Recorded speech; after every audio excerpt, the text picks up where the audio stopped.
Boa tarde, está começando mais uma edição de Telesur Notícias em Português. Eu sou Michele de Mello e desde aqui, Caracas, Venezuela, te acompanho a fazer um panorama das notícias de maior destaque da América Latina e do mundo dessa semana. Começamos.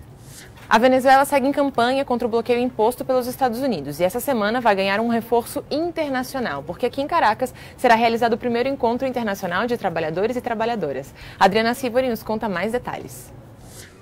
Na Venezuela continua a campanha Não Mais Trump. As autoridades informaram que já foram coletadas mais de 7 milhões de assinaturas. E no dia 10 de setembro, quando completa um mês do início da campanha, esperam alcançar 13 milhões de rubricas contra o bloqueio econômico imposto pela administração Trump contra este país sul-americano.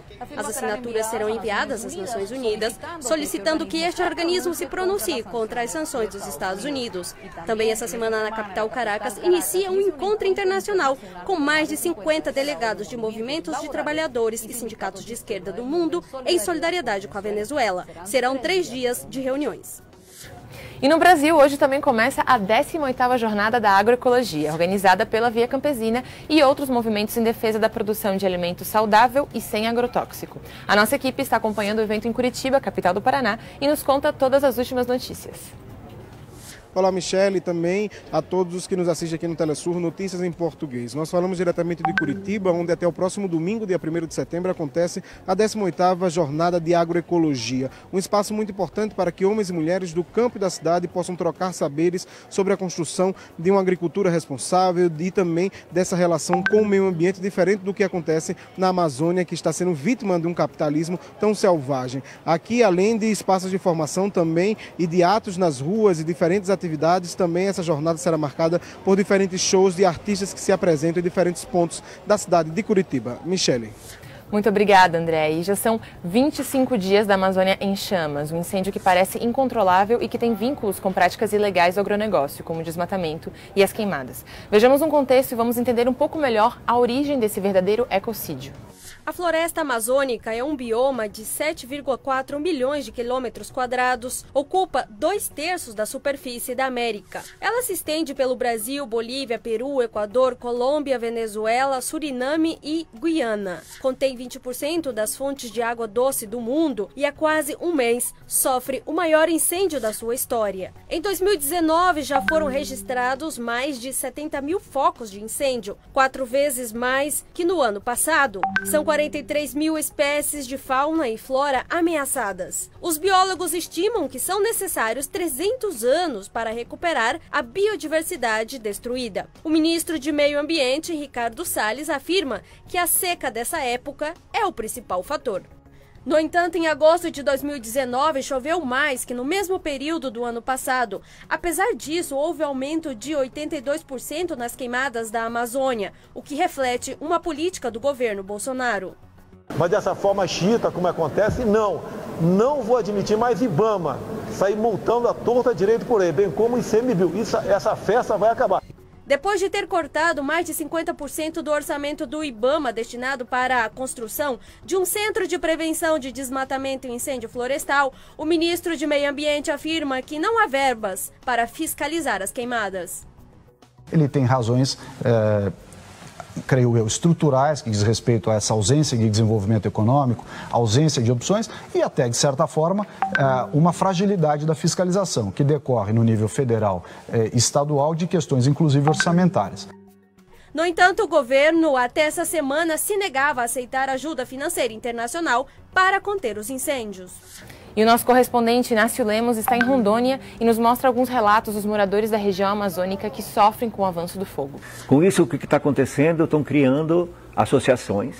E dentro das associações que tem no Caripuna, por exemplo, 520 sócios, e todos eles recebem um lote dentro da terra indígena. É loteamento feito. Depois desse lote, os agricultores vão lá e derrubam a floresta. É assustador. Eu já tinha feito cobertura de várias queimadas, mas assim, eu nunca tinha ido no olho de um foco de incêndio como eu fui hoje, assim, com a cara e a coragem. Porque todos os órgãos de fiscalização estão negando informações. Em que sentido? Ninguém dá entrevista, cortaram a língua de todo mundo. E o que piora desse tempo, comparado aos anteriores, é que as queimadas de hoje têm apoio do governo, coisa que nunca foi visto antes. E os incêndios também afetam a parte boliviana da floresta amazônica. Se estimam que já foram queimados cerca de 500 hectares de terra. O nosso correspondente Fred Morales nos conta como avançam os trabalhos de contenção do fogo. Entre 17 e 28 de agosto, os incêndios no departamento de Santa Cruz foram reduzidos em 85%, de 8.000 para cerca de 1.000 focos de calor. O relatório oficial do ministro da Defesa, Javier Zavaleta, agrega que 500.000 hectares de mata foram afetados. O operativo contra o fogo continua, por via aérea, com uma dezena de aeronaves, helicópteros e aviões, que inclui o avião Supertanker, com capacidade de 75.000 litros de água, contratado pelo governo boliviano. São 4.000 os militares, policiais, bombeiros e voluntários que trabalham em terra. O ministro de Defesa confirmou os informes policiais sobre 3 casos de incêndios premeditados, supostamente com finalidade política, para desgastar o governo devido à proximidade das eleições do dia 20 de outubro. Muito obrigada, Fred. Bom, e o fogo também afetou outro bioma, o Pantanal Paraguaio. Uma das maiores reservas naturais do país está em risco. E Oswaldo Sayas, diretamente do lugar da notícia, nos conta mais informações. Seguem os focos de incêndio na zona do Pantanal em tríplice fronteira. Seguem os focos de incêndio na zona do Pantanal, na fronteira compartilhada entre Brasil, Bolívia e o Paraguai.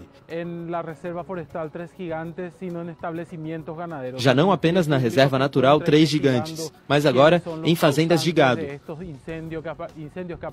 O Ministério Público segue investigando as causas desses incêndios que aparentemente foram provocados por empresas de criação de gado para limpar os campos.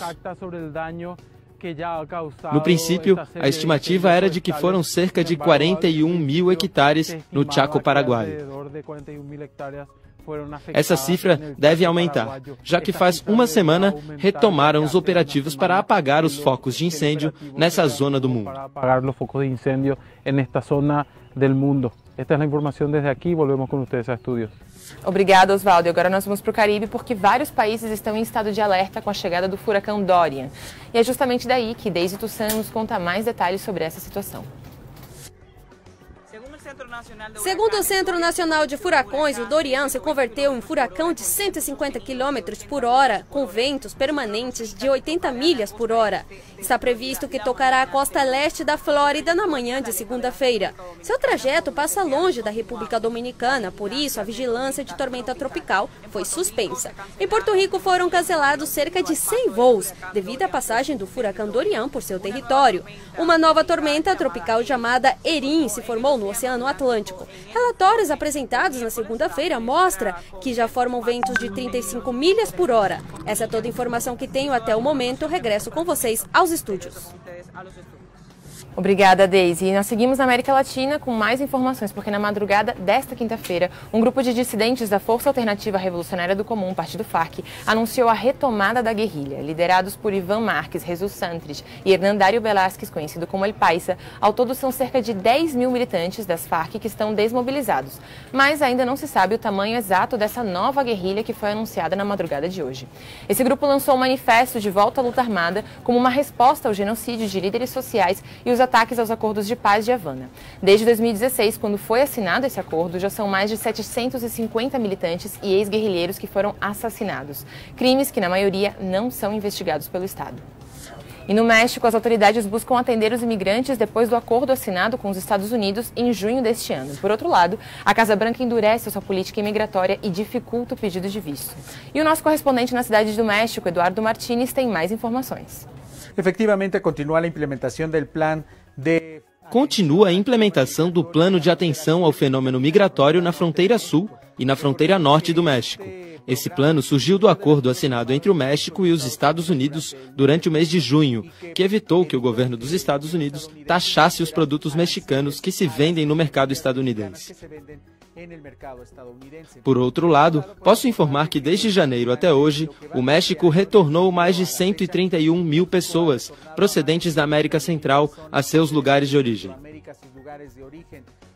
Além disso, implementou diferentes programas para atender as pessoas em trânsito que têm chegado de maneira exponencial até a fronteira sul, com a intenção de cruzar o território mexicano para chegar à fronteira norte com os Estados Unidos.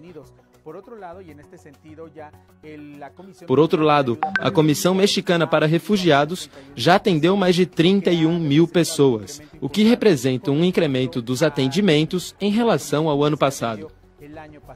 Muito obrigada, Eduardo. Agora nós vamos para o Haiti, onde movimentos sociais, partidos políticos e organizações independentes estão reunidos essa semana no primeiro Fórum Patriótico. O objetivo é debater e chegar a um entendimento nacional para enfrentar a crise econômica e política do país. O encontro, que começou na terça-feira e termina no próximo sábado, reúne 200 delegados haitianos e internacionais. Uma das propostas que está sendo discutida é o pedido de impeachment contra o presidente Jovenel Moïse. Segundo cifras oficiais, cerca de 2.600.000 pessoas estão em situação de vulnerabilidade ou de insegurança alimentar.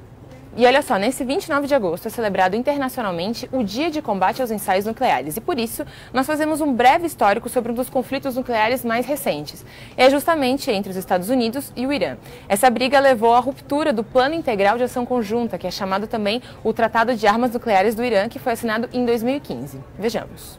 Em 14 de julho de 2015, Irã, Estados Unidos, França, Reino Unido, Alemanha, China e Rússia assinaram um acordo nuclear. Ficou estabelecido a limitação de enriquecimento de urânio em, no máximo, 3,67% de pureza e a suspensão do programa nuclear iraniano, com a interrupção da construção de reatores até 2030. Com isso, Estados Unidos e União Europeia iriam suspender as sanções econômicas.